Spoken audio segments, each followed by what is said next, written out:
तो भाई आज का स्मैकडाउन का शो शुरू हो चुका है और आज के स्मैकडाउन के शो के स्टार्टिंग में हमें ट्राइबल चीफ रोमन रेंज देखने को मिल चुके हैं। तो भाई आज का स्मैकडाउन का शो के स्टार्टिंग में क्या कुछ सब हुआ चलिए जानते हैं। तो भाई आज के स्मैकडाउन के शो का स्टार्टिंग करते हैं हमारे ट्रिपल एच। भाई ट्रिपल एच आके बोलते हैं कि आज से ठीक 22 साल पहले स्मैकडाउन शुरू हुआ था, जहाँ पे रॉक और मैंने मेन इवेंट किया था और ये जगह स्मैकडाउन आज के स्मैकडाउन के लिए एकदम परफेक्ट जगह था। और भी उसके बाद मतलब केविन ओवन का भी एक बैक स्टेज सेगमेंट दिखाया जाता है, जहाँ पे वो अपने दोस्त को कॉल कर रहे थे कि दोस्त आ ले मेरे साथ, मतलब मेरा पार्टनर बन जा, मैं नहीं तो ये लोग मुझे मतलब बहुत ही बुरी तरह से मारेंगे। ये सब कुछ करके एकदम से मतलब केविन ओवन्स का बकवास सेगमेंट गया। भाई इसके बाद हमारे सोलो सुगा और कोडी रोड्स का स्टील केज मैच रख दिया जाता है। भाई उसके बाद इनका मैच भी शुरू होता है। भाई मैच का क्वालिटी बहुत अच्छा था रेसलिंग के मामले में। भाई सोलो सुगा डोमिनेट कर रहे थे, कोडी रोड्स भी डोमिनेट कर रहे, कभी सोलो सुगा भारी पड़ जाते, कभी कोडी रोड्स भारी पड़ जाते। भाई यहाँ पे सोलो सुगा अपना फिनिशर स्टार्टिंग से ही लगाने की कोशिश करते, लेकिन वो लगा नहीं पाते।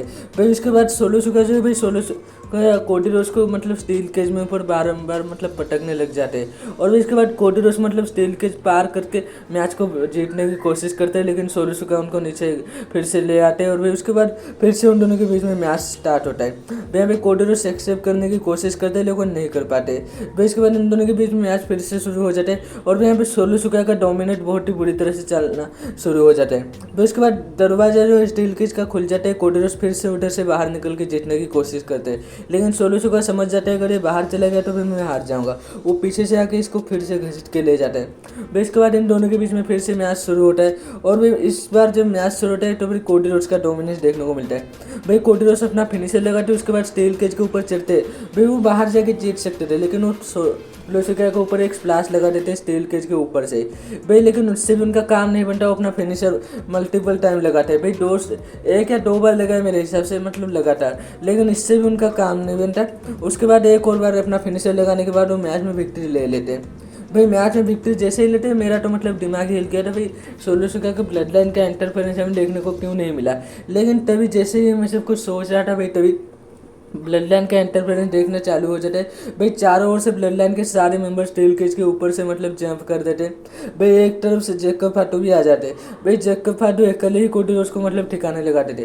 भाई इसके बाद ये चारों मिलकर बहुत ही बुरी तरह से यहाँ पे कोडी रोड्स को मारते हैं। 2 से 3 मिनट तक तो कुटाई चलता है कोडी रोड्स का, जो देख के मुझे तो बहुत अच्छा लग रहा था। मेरे हिसाब से दिल्ली वालों को और थोड़ा देर तक उनको कुटाई करवाना चाहिए था, लेकिन तभी हमारे ओरिजिनल ट्राइबल चीफ का रिटर्न हमें देखने को मिलता है। फिर रोमन रिंग्स आते स्टील केज का दरवाजा पहले बंद कर दे।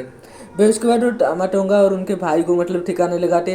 फिर उसके बाद सोलो सुगा को मतलब मारने जाते, लेकिन सोलो सुगा पीछे से आगे रोमन रेंस को ही मार देते। लेकिन उसके बाद सोलो सुगा अपना फिनिशर लगाने ही वाले थे, तभी रोमन रेंस एक सुपरमैन पंच लगा देते।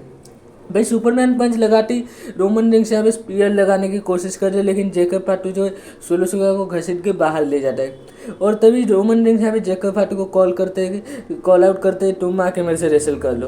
तभी यहाँ पे जैकब फाटू रिंग के अंदर भी जाते और रेसल करने के लिए मतलब पूरी तरह से तैयार हो गए थे, लेकिन पीछे से सोलो सुगा उनको घसीट के ले जाते हैं। भाई उसके बाद कोडी रोड्स रिंग में बचे हुए सॉरी टामाटोंगा और उनके भाई जो रिंग में बचे हुए थे वो रोमन रिंग्स के ऊपर पीछे से अटैक करते थे, लेकिन कोडी रोड्स रिंग में बचे हुए होते और कोडी रोड्स उन दोनों को ठिकाने लगाते थे।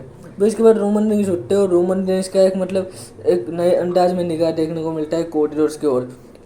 भाई ये निगाह कोडी रोड्स की ओर नहीं था, भाई कोडी रोड्स के हाथ में जो चैंपियनशिप बेल्ट है उसी की तरफ था। ये सीधे सीधे आपको पता चलेगा आगे में जो आपको फोटो दिखाने वाला हो वीडियो के अंदर। फिर उसके बाद कोडी रोड्स इन दोनों को अपना फिनिशर लगाते और फिर उसके बाद सोलो सुगा और रोमन रेंस के बीच में मतलब बहस चलता है। सोलो सुगा रिंग के बाहर से रोमन रेंस को गाली वगैरह दे रहे थे, लेकिन रोमन रेंस सिर्फ उनको देख रहे थे। फिर उसके बाद रोमन रेंस का निगाह फिर से गया अपने चैंपियनशिप बेल्ट के ऊपर। भाई इसका मतलब ये तो क्लियर है, भाई रोमन रेंस ना ही ब्लड लाइन सोलो सुगा वाले ब्लड लाइन के, ना ही कोडी रोड्स के भी वो चैंपियनशिप को बेल्ट को लेने आए हैं और वो बहुत जल्द लेने ही वाले हैं। तो भाई आज के स्मैकडाउन का शो स्टार्टिंग में मतलब इतना ही था, आगे आपको और भी वीडियो देखने को मिलेंगे।